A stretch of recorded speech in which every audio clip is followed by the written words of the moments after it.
Ahoy, I'm Comic Book Hunter, also known as just Hunter. Hello there, I'm History of the Flash, but you can call me JD. And this is a Hero Story episode 185? I literally just said it to you 10 seconds ago. 185. Yes, 185. I don't know. I was thinking of the intro in my head.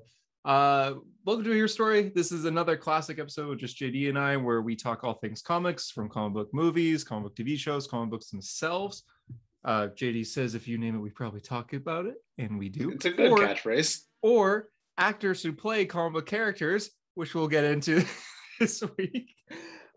This week's comics that we're only reviewing Batman, which is a Shadow War Part 122. 2. Yeah, 122. And Devil's Reign issue 6, which is the finale to Marvel's street level event. So we'll be talking about those at the end of the episode, but we'll start off with the news of the week. And yeah, we won't get to the actor thing right away here, but I'll bring it on. I don't care. Sure. Yeah, let's do it. This is a weird way to start a comic book podcast, but Ezra Miller, who plays the Flash, was arrested in Hawaii this past week. And because of his arrest I believe he assaulted a woman and interfered with karaoke or something. He hurt people and he got arrested for it. And because of his arrest, Warner Brothers has put all of his projects with Warner Brothers on hold. Which is not only just Flash. I think Ezra's also in Fantastic Beasts. Yeah, Fantastic Beasts. And this isn't just like, oh, they're delaying the movies. Like Fantastic Beasts is out in like a week. They're not going to delay the movie. Right. They're probably Flash not going to next year. Yeah, they're not going to like pause the Flash. Like they're still going to be doing special effects and everything probably right now. What this means is they're pausing filming and going forward with other movies. So if they're making a fourth Fantastic Beasts movie or a second Flash movie or in another world, another Justice League movie, Ezra is not involved for I like now. that you said second Flash movie as if this one hasn't been in development for 9 years. Yeah, I just mean like he's not going to have another appearance.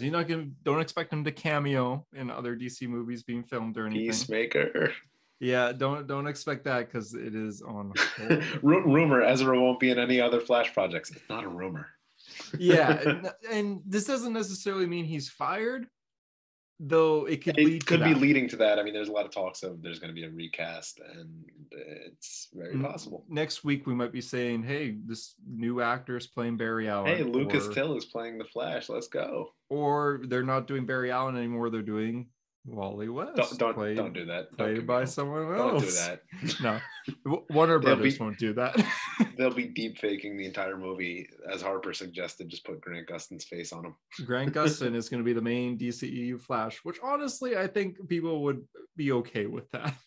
I don't watch The Flash anymore, but I would be okay with that. That would be the biggest twist of fate of all time. That would, yeah. I remember back in 2017, 16 even, people were arguing over Grant or Ezra, who's better. And it was always like, all the words like violent arguments. Like people got aggressive over this stuff. How do you think I gained so much followers in 2016 and 2017? Because you would post who was better. Yeah, stuff. Exactly. So yeah, if you're a fan of Ezra's Flash, let me know why. And also, I'm sorry, but he's Josh Muskie or whatever he says in Justice League. Honestly, he has the best scene in the Snyder Cut. I love the time travel scene, but that's not because of Ezra. It's because of the character. Like anybody could, him as playing the Flash doesn't stand out to me. And I could think of a lot. You gotta go fast. You gotta do it now. Come on, JD. I could do it. Yeah, JD could be the Flash. Yes. He could do it. I don't know. I didn't think he was a bad Flash. I could think of better people to play the Flash. I thought he was a bad Flash. Yeah, you thought it was a bad Flash. I thought the casting was weird since the get-go. I'm like, really? Yeah, I mean, that was cast in 2014. And yeah, it's definitely an odd cast. I mean, especially like in the Batman vs Superman scene when like Ezra literally has like a mustache and you're just like, yeah, they probably just asked him, can you come to set like now? And just yeah, it's just he didn't have a good start. And he hasn't really had his start yet. So it's just kind of like, why him out of all the people? And I think Zack Snyder said in an interview, he picked him because he thought he was funny, which is not something that the Flash really is. It's such a misconception, but it's reality, I guess, at this point. Yeah, it's strange. Remember when there was like that promotion for BVS and showing the Justice League members, and there's concept art of like Ezra Miller like looking at the bullet as if he was a forensic scientist. And it's been like 9 years and we haven't had that scene or anything to do with it. It's sad, but you know, that's just the current, like the DCEU is just so screwed up. It's a mess. It's a mess. Like not only just the movies are bad and like, you know, the studio's a mess. It's just like the actors are also a mess. It's just reboot. Warner Brothers was like, start fresh. Pretend it never happened and start exactly. fresh. Just start fresh. I'm okay with getting rid of, unfortunately, everyone if it just means a fresh start. Like I'm willing to take that. I like Jason Momoa's Aquaman. Everyone loves Henry Cavill Superman, but I don't think Warner Brothers does. DC also came out and confirmed recently that, hey guys, the Deadshot movie, it was put on hold before the Will Smith flop. So this is the first time they mentioned the Deadshot movie since announcing in 2016. So it was never going to happen. No, it never was. That since the day it got announced. It's weird that they even brought it up. Okay, like it's dead, bury it. Yeah, no one expected it to happen anyways. Going on with the Flash, there was a supposed Flash screening that happened this past week, where we got to see, well, not we, but a general audience was invited to see what the movie was so far. Not all effects have been done. It's not fully edited, but just what it is. And they got to watch the whole movie, essentially. This happens with all movies. It's all a general audience. They have to sign something saying they will never tell. But it was cool. And it always leaks on Reddit. It always leaks, yeah. So, few examples: Avengers: Age of Ultron. When they had their screening, there was a plot leak on Reddit, and it was 100% true, like 100%. I think Justice League, the original cut, also had a plot leak, and there were some scenes that were cut, and then that's when people started to say release. That's the thing about these test screenings is they use these as like, oh, we could actually get rid of some of these scenes, or we could edit some of these scenes. So because they asked the audience after, what did you like, what did you not like, right? What worked, what didn't work, and they will legitimately say. I wonder what happened at the test screenings for Morbius. Like, what do you like? I don't know. What do you not like? But the point everything is, else. Like, these happen to all comic book movies, and they almost always get leaked. Again, not all of them have been true before, though. I remember reading the Endgame plot leak, and none of it was real. I just read it because it was 3 months before the movie, and I was like, "Oh my god, is this going to happen? Is Captain Marvel going to die already?" I'm just like, "This is odd," but I guess this person just hates Captain Marvel. Yeah, people make it up. But anyways, the Flash one was this week, and there was a plot leak, so this might not be true, or it might be true. But we'll just kind of go over it. JD, you read all of it, right? Yeah, so I could kind of quickly break it down. So here's what they say, that there's 100% of Tease for Reverse Flash. When Barry's mom is killed, there's a yellow figure that smiles and lunges at Barry. There's no actor, no voice. It's just a figure, and it's kind of like a blink and you miss it type of thing. I think that'll happen. Yeah, I mean, that's you know, makes sense, you know. With Barry's mom's death. This person says that the emotional parts are good, that Ezra has great chemistry with the woman who plays Barry's mom, and that people started crying when they realized Barry couldn't save her, and that it's 1,000 times better than the one on CW, which, all right, I mean, CW Flashpoint's nothing, so. That being said, him saying it's 1,000 times better than CW, I feel like that's like, okay, you clearly don't like CW like that's Flash, the baseline. so why say that? Why say But I will say that my favorite part of the Flashpoint comic is when Barry has that conversation with his mom in the 5th issue, where he's like, I have to go back. I want to save you, but I can't. So if that's done in movie form, that could be very good. Yeah, good. This says that Black Flash is not really the villain of the film. It's the future Flash wearing the Black Flash suit. They kind of merged the two characters. It's essentially the future Flash just wearing Black Flash suit. There's 3 Barrys in the film, and the Barry we see in the trailer, the one with the long hair, gets brutally killed by evil Barry, future Flash, who is also him from the future. That just hurt my mind to read. So 3 Flashes. One of them is one's villain. Future Flash. I think one is, they say later, is from the Batman '89 universe. Yeah, that's the long. That's the one that's wearing the like Batman suit with the Flash logo. Over it, which. Okay. God, I hate this movie already. Okay. Future Flash spent 10 years trying to reverse time and figure out a way to stop Zod from destroying his world. So Zod is like confirmed by this like screening audience, which And that there have was been rumors that a rumor. Yeah. right, the Zod rumors. Barry was about to go back in time, but someone, in parentheses, future Barry, tried to kill him and accidentally knocked him out of the Speed Force, and that's how he ends up in Keaton's world. Mm-hmm. Okay. Yeah, that could happen. Yeah, Sasha Cal, Supergirl, is one of the best parts of the movie, with some calling it the best performance in the movie. I mean, okay, that's fine. Yeah. Barry 1, our Barry, gets stuck in the Keaton world and finds Barry 2, who also has Flash powers, and both get Keaton, Batman, and Supergirl to fight a threat. And then in parentheses, I say Zod ? They lose, and Barry 1 and 2 try to reverse time to save the universe, but it fails. Barry 1 gives up, but Barry 2 doesn't. That's when Future Flash, Future Barry 2 appears. It is very confusing. Mm-hmm. Revealing he tried to repeat time multiple. I think they're trying to say he reversed time multiple times, but it failed. So instead of repeating time to stop this incident, he enters the Speed Force to try and kill the person who caused this in the first place, Barry 1. I hope it's not like time travel every 10 seconds in this movie, because that's what this sounds like.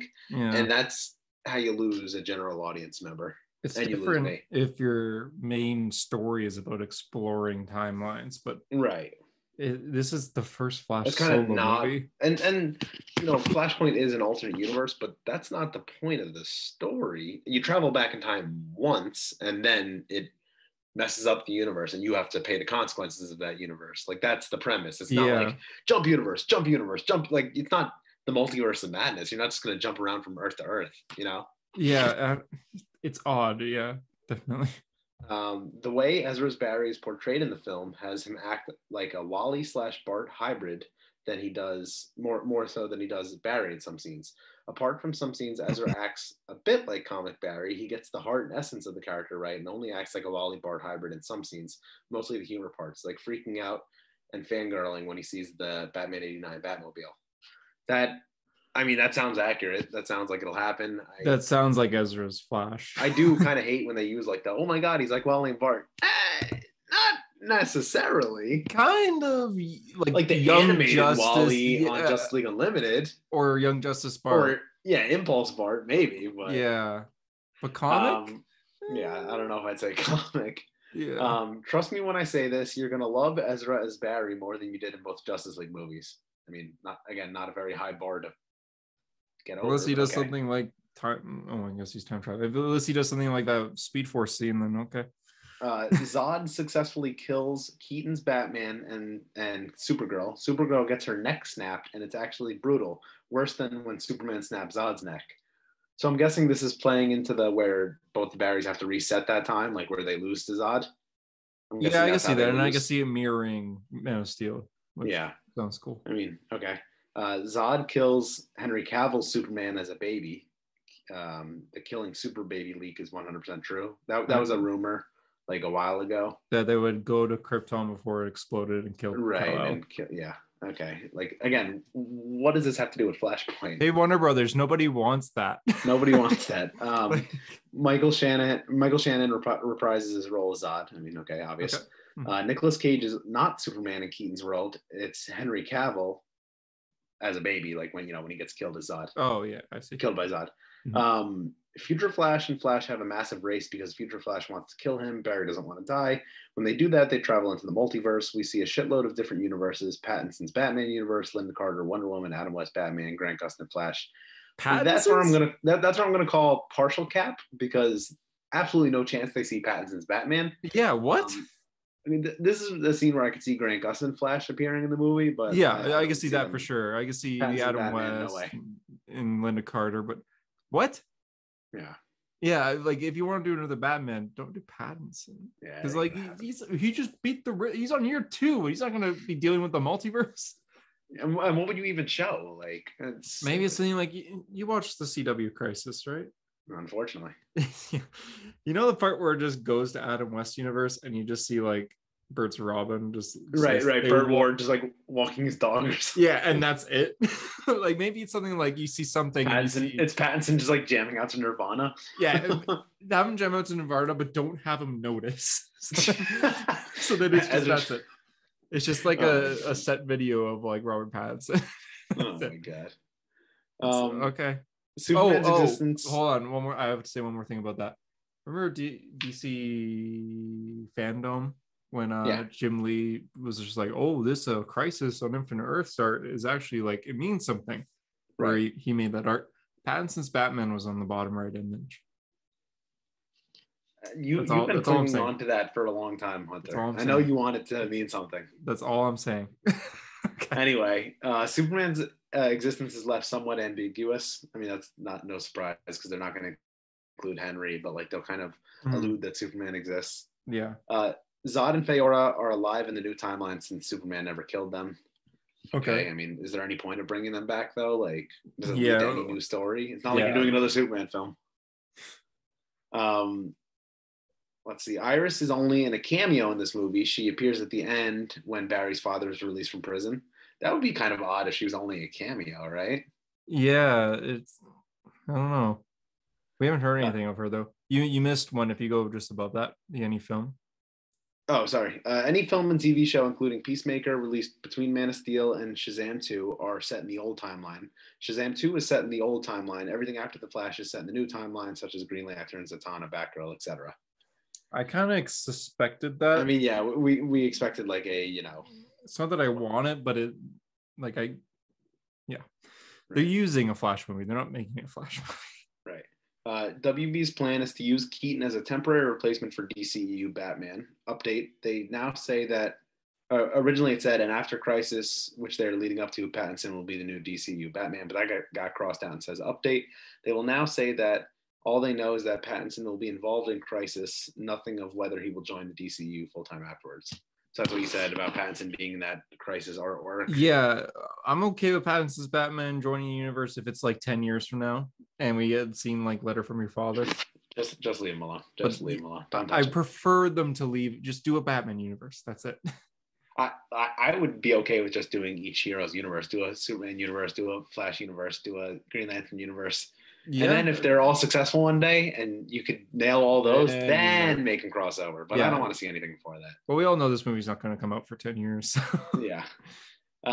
Person said the blonde girl who got casted in The Flash, Saroyce, Monica Jackson, could be playing either a gender-bent Mirror Master or Killer Frost, but that's them guessing because they genuinely don't know. Killer Frost, no.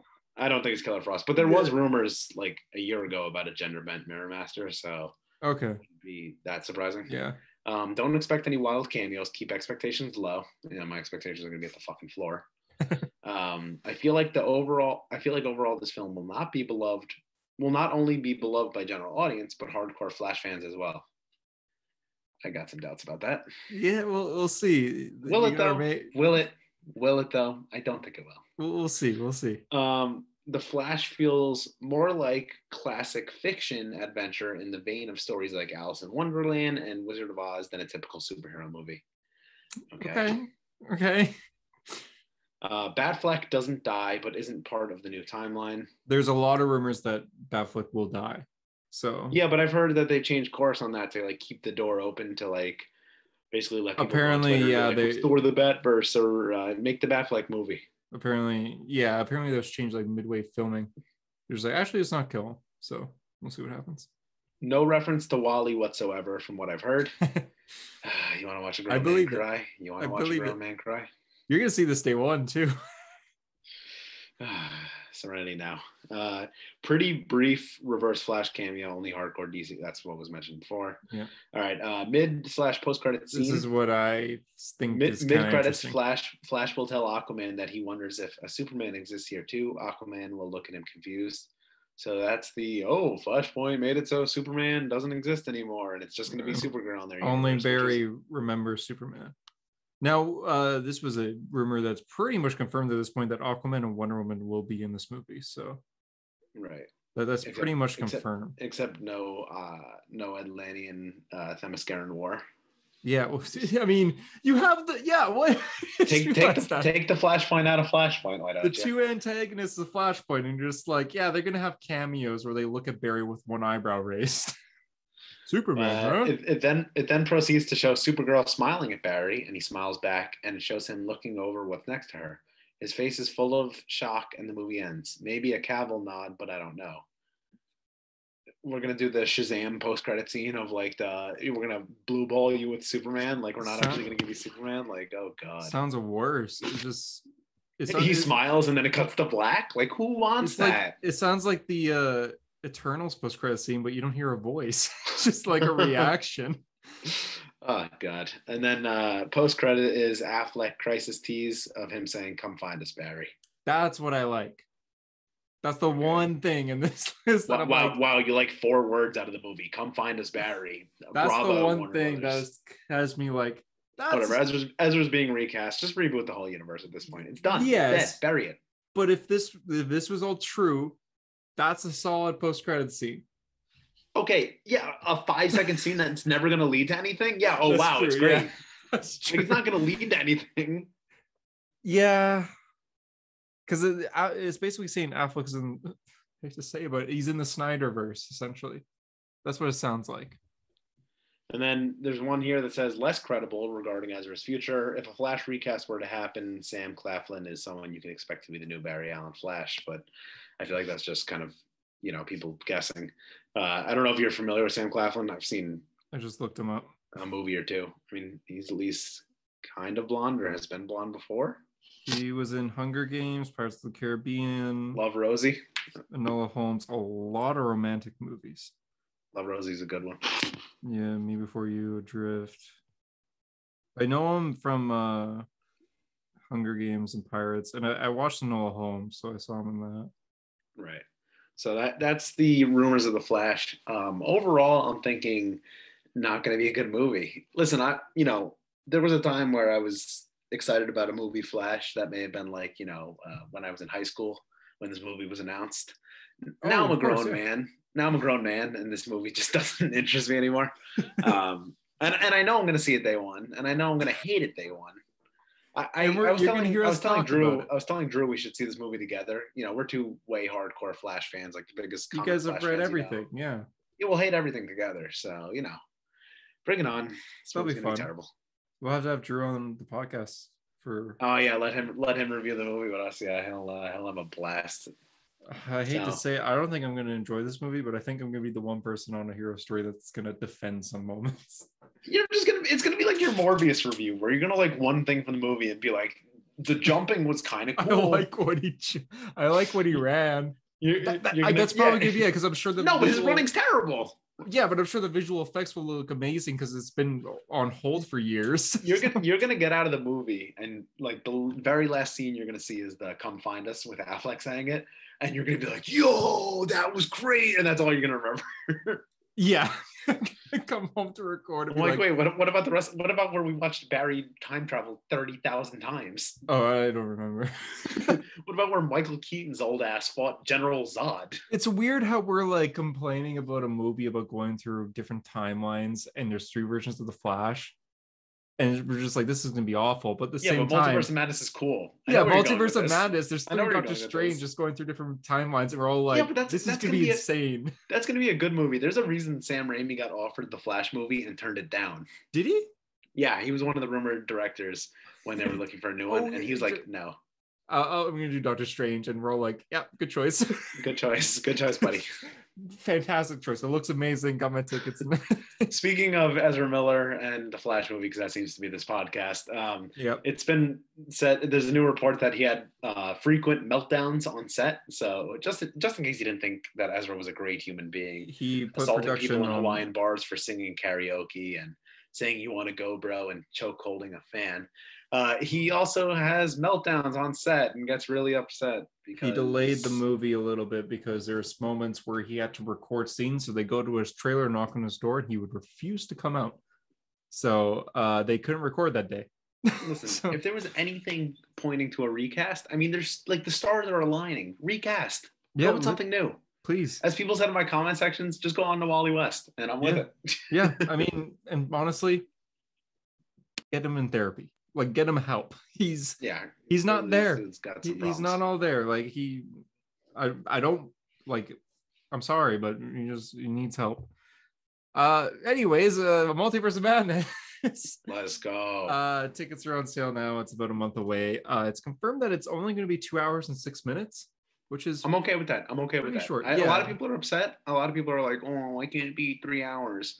If they cut out the BS, then I'm good with it. It's just sometimes there's a 3 hour movie that's just like painful where I'm checking my watch. all this means is we're going to be in the multiverse within like 10-15 minutes. Good. Like, Get to the point. it's going to open up right away. All of Sam Raimi's Spider-Man movies, I think with the exception of the third one, are like a little over 2 hours. That's a good runtime. Yeah, exactly. So it's fine. I think we're just used to longer movies because Spider-Man and we're so used to long movies Eternals where we check our watch and and the Batman even were very long. So we've gotten that mindset of 3-hour movies. So now that there's something that's not a 3-hour movie, we're complaining. But most movies are like just over 2 hours or around there.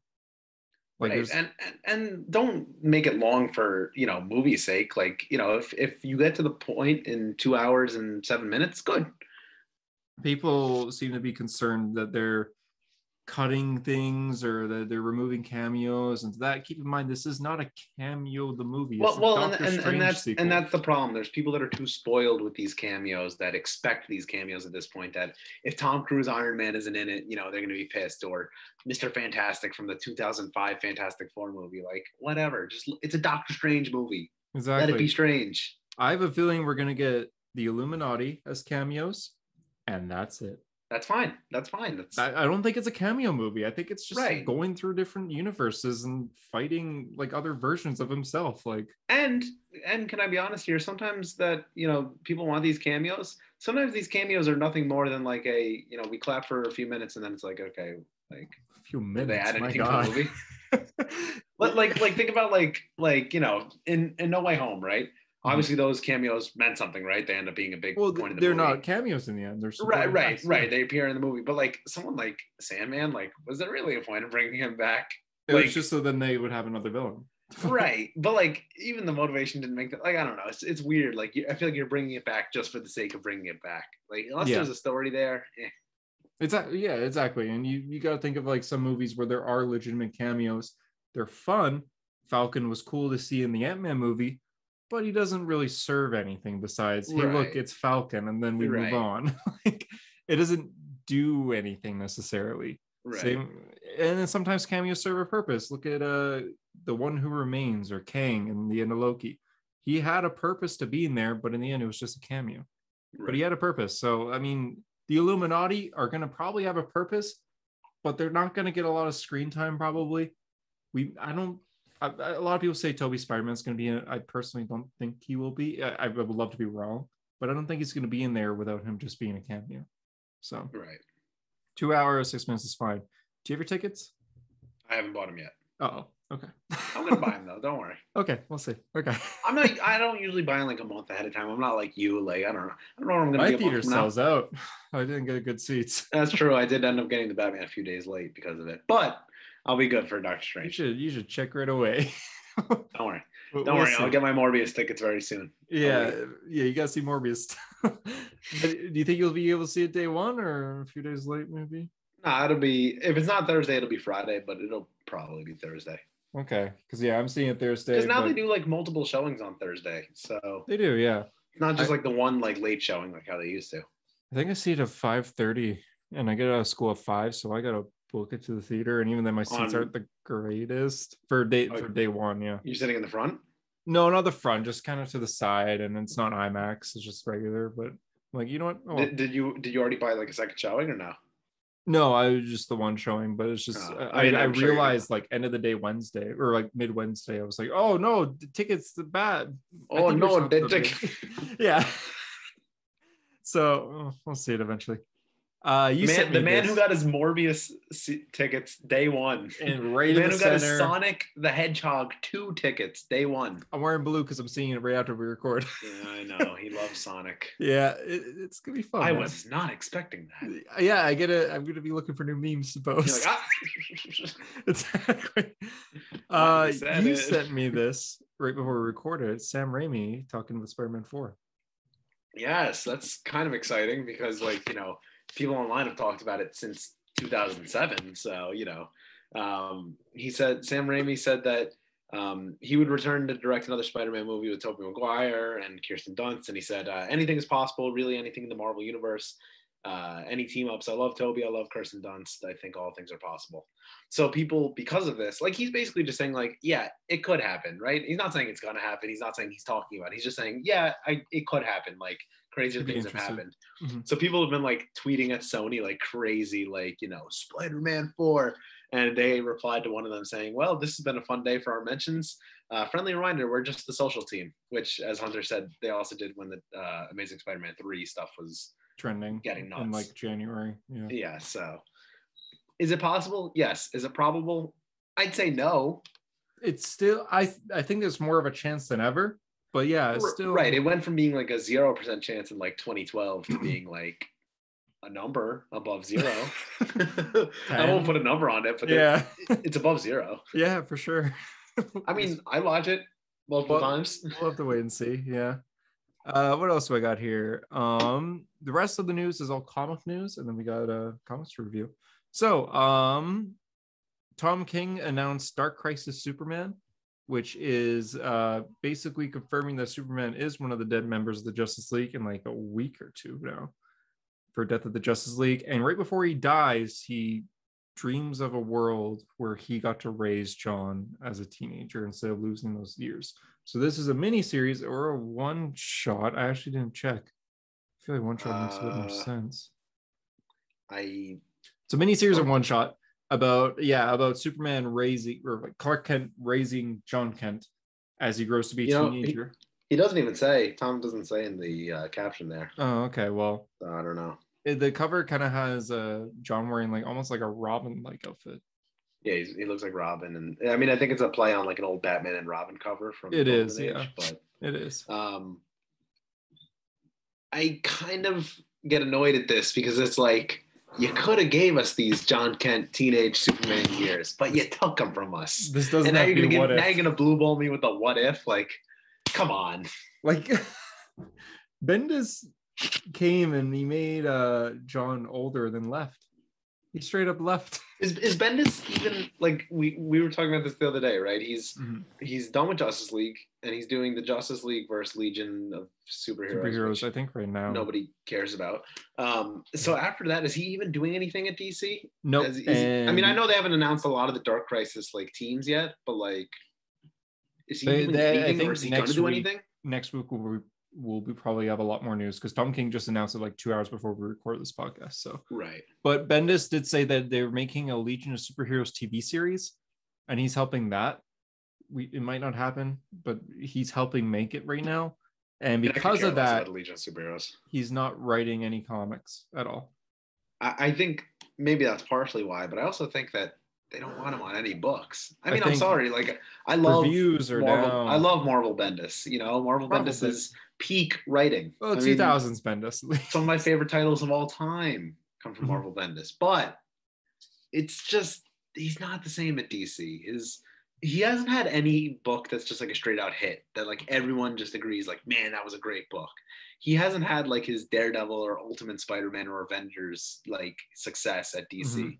He's had mixed at best on his Superman and a lot of bad things on his Justice League and Young Justice. And whatever else. Naomi's popular, but I feel like Naomi was mostly popular to a new audience and not really to a general audience for comic readers. And I'm also curious how many people read Naomi, because I feel like I've never seen anyone actually talk about the book. Yeah, even as it was coming out. I feel like I hear about the character, but not really the book as much. So I'm curious how many people like are diehard Naomi fans. Naomi season 2 is coming out right now. Which is impressive that it got a show that quick. Yeah. Well, no, I mean like the comic. He's calling season 1, season 2. Oh. So season 2 is happening right now. I guess he's working on that, but it's still like a mini series in the end. But I haven't heard anyone like you to even realize that was a thing. Like, I haven't heard anyone talking about it. I just get ads for it every so often in comics. Yeah. So my point is that like is Bendis not writing anything because like no one wants him to? No one's gonna read the books. Like, I can't imagine Justice League versus the Legion of Superheroes is gonna sell well. I mean, is anybody interested in that? Yeah. No. Like, I'm not. It's I don't know. It's kind of sad. Yeah. I personally don't see Bendis being put on anything after Dark Crisis. Yeah, maybe you'll get a Dark Crisis book, but yeah, even then it won't last long. Yeah. So. DC Round Robin is continuing, and The Flash is actually kind of it's having like a weird pace of low in some social media pages and high in others. This is the Kid Flash book. Oh, the Kid Flash book is up against the Suicide Squad, which is a tough matchup because Suicide Squad name recognition is just through the roof. Mm-hmm. On Instagram, Kid Flash was down about 63% to 37. Okay. But on Twitter, Kid Flash was winning by a few points, like 55 to 45. And on DC Universe, it was tied like 50-50. But from what I've heard, Instagram carries the most weight because the most people vote on it. So I would say it's not looking good for Kid Flash. But yeah, I mean, it looks like what's going to move on is going to be Superboy, the Suicide Squad one, the Justice League one, and I think the Constantine one was winning. Probably, yeah. I think so. I don't. Versus Hawkwoman rather. Well, so, I'm not particularly that interested in this like round robin like as I was in the last one. So yeah, like the Superboy one is still the one that like I'd read that one, but other than the rest, I don't know. I don't think I'd read. I think I'm going for Superboy now. Like if the Suicide Squad or Justice League one wins, I don't see myself reading either of those books. I wanted and I have access to them on DC Universe, but I wanted Robins to win last year, and I haven't read it at all. And I would. I haven't heard anything good, and I've heard quite a few bad. So I haven't really heard anything about the series other than I've just seen covers. But I have DC Universe. So I'll read it at some point. You gotta let me know how it is because I'm not too sure. I mean, maybe it's good. Who knows? DC Webtoon announced 3 new series.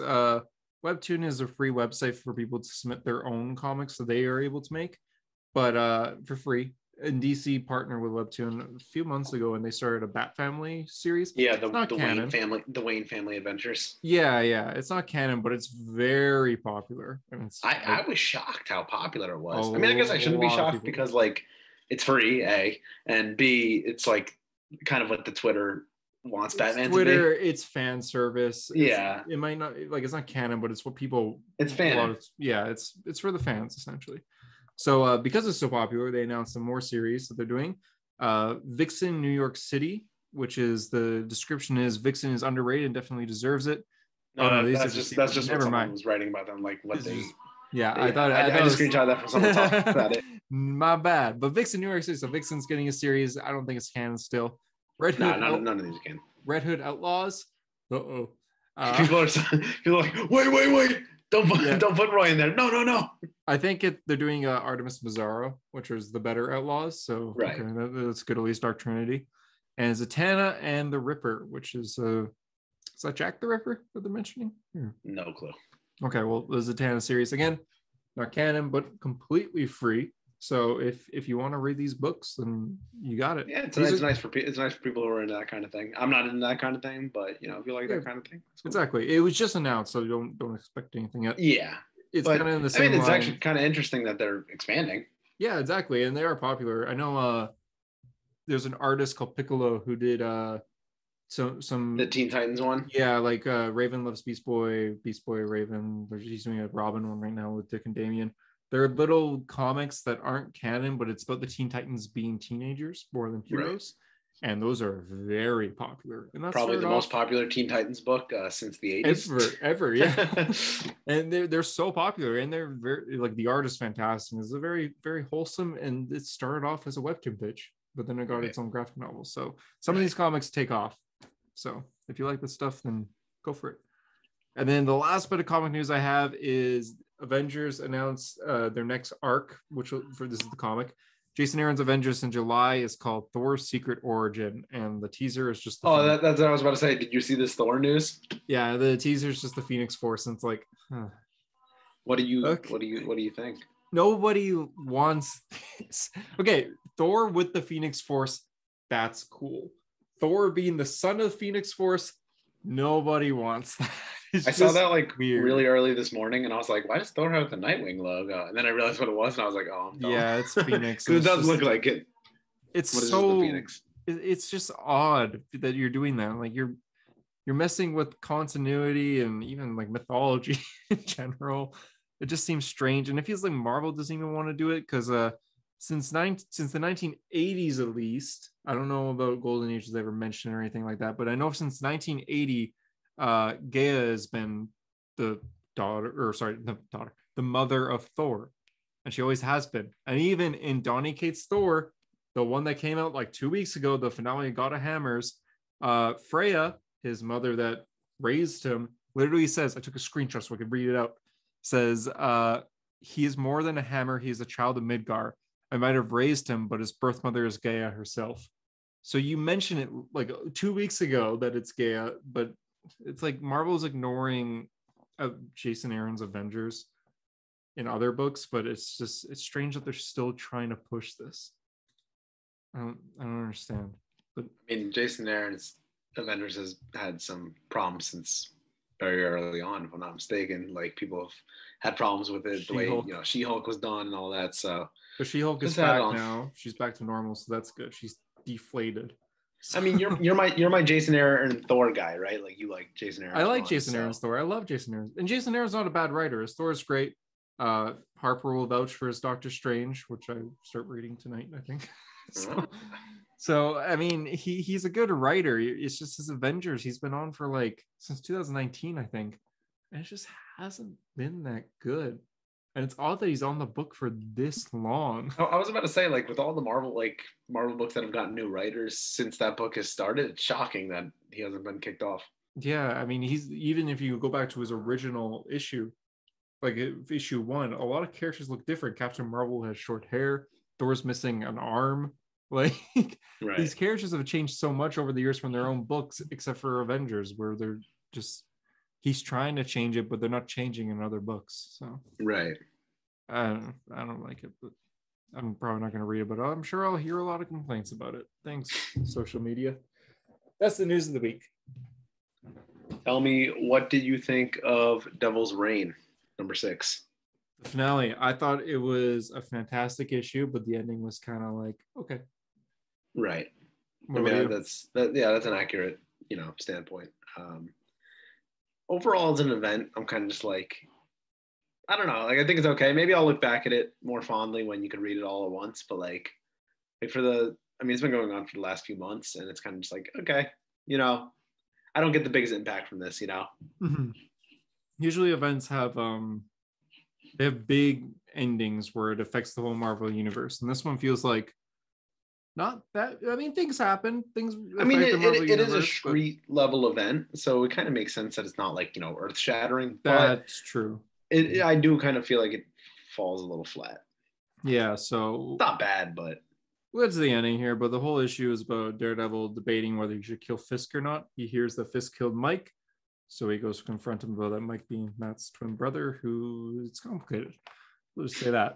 It's complicated. Yeah, that's a good way to describe it. The art's fantastic, the whole issue. Like, there's a lot of pages of just the heroes standing there and confronting people. Yeah. Including Iron Man and Daredevil in these pages alone. But I don't know. I know Harper likes that spread there with Iron Man and Daredevil on the opposite pages. Totally. I even like there's one page where they're wrapping up the fight, and there's a panel in the back. Yeah, where it's hard to see, but Tony and Cap are like holding on to each other. Where they're on that side. It's kind of blurry on the screen, but it's nice that they're just like helping each other out there. But yeah, it ends with Luke Cage being the official mayor of New York. So he's running unopposed. Do you think that was a little weird though? Like, you're telling me that Fisk has no one like else that would be wanting to take his spot? I kind of see Fisk being like so egotistic that he doesn't let anyone like be waiting in the like. I thought that was a little weird. Maybe Wesley, but I guess not. Fisk goes to the couple that I forgot their name already that have been manipulating him since Zdarsky started Daredevil, and Fisk kills them. Like, straight up. I like a violent Fisk. Yeah, they say, hey, we want you to run for president, and we can get you to win this, like, legally and everything. We could manipulate people and get them to get your approval and everything. And Fisk agrees, goes to shake their hand, breaks the guy's hand, then beats a guard and has the guard accidentally shoot the woman, kills them both in front of his son Butch, and he tells Butch, you're the Kingpin now, tell them you killed me. And he leaves. He leaves to go with he leaves the country, essentially. That's what it seems like. Do you think Kingpin's son is going to be in this next rendition of Zdarsky's Daredevil? 100%. Like, do you think that he's going to be like the big looming threat though, or do you think he's kind of just going to be like a one-off? No, like, he's going to be there for a bit, and he'll have his arc. I'm wondering like how long they're going to keep Wilson Fisk gone. Yeah, I can see him being gone for the rest of Zdarsky's time at least. I think it's up for the next writer to bring him back. Like Mark Waid, he was gone for all Mark Waid's run until the last arc. Mark Waid only used him once, so I can see that happening. I mean, these kind of characters work best kind of when you use a little bit of a break and bring them back. Exactly. You know, like I think that's what's really good in Snyder's Batman. Like when Joker reappears in Endgame, you're just like, oh shit, like it's been a while. Yeah, exactly. Because for the first time in forever, it's been a while. I haven't seen Joker, so it's good. For Daredevil's story ends with him deciding the world thinks Matt Murdock's dead. Let's leave it that way for now. So I'm just gonna be Daredevil full time. There's a great scene that'll definitely be great for his mental health going forward. Oh yeah, 100%. Great scene of him and Elektra just staying together, and they decide they're going to start something called the Fist to take out the Hand. So they're going to work together to do that. Matt says, I have nothing here. When he looks at New York, he says, it's been a horrible road, death, prison, but I'm ready to think better. No more street fights, no more Fisk. You want me to join you to start the Fist to take down the Hand? And I'm ready, but I have ideas beyond that to save the entire world. And then he just says, I wouldn't have it any other way. Let's go save the world. And he jumps with Elektra together. I don't know. The way he said, I have nothing here makes it sound like he's leaving New York. I mean, he's gone in Wade's run. He went to San Francisco and he did it in like the 70s. So, I mean, I guess they could go back to that. Maybe he'll go with Elektra to another country. That could be interesting. It just seems like he's leaving New York. He could be going all over the world to chase down, the Hand. Yeah. But yeah, that's what Zdarsky's next story. Zdarsky posted a newsletter explaining that he has an idea to write what he thinks might be the best Daredevil story ever thought of. And that's what he's building to. That's a bold claim. I know, that's what I thought. And then he made a joke. I mean, Zdarsky's one who respects like something like, Born Again and all that. So yeah, it's a bold claim. Let me see exactly what he said. He said something like that. Okay, I'm just going to read. Yeah, go ahead. I'll read Zdarsky what he said about this all. October 30th, 2020 is the day I sent my first outline of a story I called The Fear King. It was a smaller thing at the time, what people would call a mini event, but it grew and grew and turned into something much bigger, and was told to now call it Devil's Reign, a story that changes the status quo of Marvel's New York City. It was hard. A lot of writing, a lot of revisions. Planning an event is no small feat, and our editors and instrumentals in making sure all the pieces fit in came out on time. Marco insisted on doing all the art in the book, and I'm so glad he did. Every page of him and Marcio is gorgeous, and this book will be nothing without them. I don't think people understand how much work goes into drawing a Marvel book, let alone an event. With an event, every second page is larger than life, with too many characters that you've never drawn before. And behind it all is a writer who feels immensely guilty when he types, and then every person in Manhattan starts to attack. I hope that people enjoy the story and feel the love we have for these characters, even when we hurt them so much. As well as it sounds, there's still more to come. Devil's Reign Omega sets up the new status quo, and then in July, Daredevil #1 blows it all apart. Marco and I are in the home stretch and are joined by the amazing Woman Without Fear artist, what I hope is the biggest and wildest Daredevil story of all time. Yes, of all time. And then he does bold letters of like the audience saying, congratulations, Chips. And he goes, oh, wow, you never say nice things to me. And then he does another audience saying, congratulations on getting through several paragraphs without telling any of your jokes. So his newsletter is really good. I've been on it since he started it. It is. So entertaining. Yeah. I'm really excited for Zdarsky's next Daredevil run, and I think that the first like 25 issues of his initial one are pretty perfect in my eyes. Like I really enjoyed them a lot, and I actually want to reread them soon. So I'm excited for the future of Daredevil. I think it's a promising future. No Matt Murdock, but I still think it could stay grounded, and it's gonna be interesting having. I was gonna say, I wonder if we're gonna see the other side characters. Like, is Foggy gonna be around? Is Kristen McDuffie gonna be around? I mean, I hope, but I would think in a world without Matt Murdock, is Foggy there? Yeah, and if they're leaving New York, Yeah, and Foggy's especially if they're definitely doing not like a rich. traveling the world type thing with Elektra, like probably not. I'm into it though. I'm into it. So we'll have to see what happens. But July, man, no Daredevil for months here. I know. No Daredevil in April, May, June. Okay. It's a long time, but at least that'll give them time to work on the art and hopefully have the same artist on all the Daredevil stuff. Yeah, hopefully we'll see. So, Batman. what do Shadow you War. think? What do you think the issue? I had a lot of people messaging me about this one because of a certain thing that happens in it, because of how I made my opinions very clear on the podcast. So I didn't read this part where it says Shadow War Part 2. I didn't read Part 1. Part 1 is the one that came out last week, right? The Alpha War or Maybe. Alpha Shadow, whatever. Did you read fuck it? it was called? No. Oh, okay. I meant to pick it up, but I did not pick it up. We both went in a little blind. Okay. A little blind.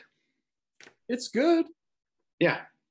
The art's really good. I like the art a lot. Yeah.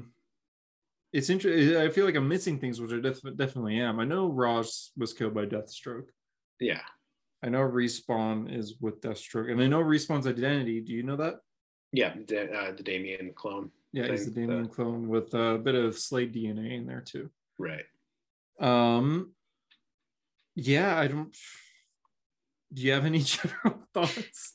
So Batman and Talia kiss in this one, and people are like, "Oh my god, are they getting back together?" I would say probably not, especially because Tom King is like, "Yeah, I'm gonna have Batman account when we get married in a separate title." And this is where we need a better Bat editor who's gonna like line everything up, Yeah, and make it make sense. But I mean, I'm not the biggest Catwoman fan. Obviously, I've made that clear on the podcast. Talia's probably not the answer, but definitely not. Definitely not. Listen, I would at least explore it. I feel like in Morrison's run, it's kind of done, but not really. Like I feel like Talia's never really been given a chance in the main run. Now, obviously, none of this is going to stick because Zdarsky's taking over, but yeah, and even then, Jorge Jimenez released an image today, and Batman's not with Talia; he's with someone else. But it's just a little like throwaway moment. I mean, it's kind of hard to get invested into this event knowing that like we're going right into the Zdarsky run, and it's not really going to reference this. But I mean, Williamson has talked on other podcasts about how like there's hints of Dark Crisis in here. So yeah, I'm looking for it. Yeah, I haven't picked it up yet, but I'm assuming maybe later. I keep looking for references to like anything worldly, but it's all street events so far. It's cool that Damien's in it. I like Damien and Bruce together, and although they're not together in this issue, I know they've teamed up already, and they're gonna continue to do so. He goes to Ravager and says, "We gotta go kill your dad." Essentially, she's like, "Yeah, let's go." So it's team ups. The next issue for part 3 is Deathstroke Inc. Guess we won't be reading part 3. Yeah, I'm like, I don't know if I'm gonna pick that up, but okay. Yeah. Oh, yeah, it's pretty decent. Did you read the other stories that were in the issue? No, I just read the main story. So there's a Batman versus Deathstroke story, and there's also Flashpoint Beyond. Oh, it's like a preview. Yeah, it's a preview. 1, 2, 3, 4, 5, 6. The first 6 pages. I mean, that's a thing that happens. I actually didn't read that, but that's the thing that happens in comics. They get previews from time to time. Do you know who appears in the preview? No, who? Pretty interesting. So the preview is Bruce Wayne, Batman. He's looking around in this like old office, and he has a bunch of things written down like 5G has been averted, which we've seen before, in the fall of the Justice League. Wait, Bruce or Thomas? Bruce. Oh, I thought that was Thomas is on the chalkboard with the 5G. Yeah, he was, but in this preview, it's Bruce. Oh, like he's in his old suit there and everything. Interesting. 5G averted, fall of the Justice League. Why is Deathstroke not acting like Deathstroke? Is he an imposter? The Legion of blank future, remember of the legions. Beware, he'll find his son. Do not interfere with that. Oh, I think I know what that is. Okay, hold on. His daughter will rejoin Justice Society to save it. Who's hunting the time? And then a bunch of cross up. Oh my God, I think I know who he's talking about by he'll find his son. Go on. Because Bruce looks around, he goes into a room, you see a Booster Gold's time machine that's been smashed.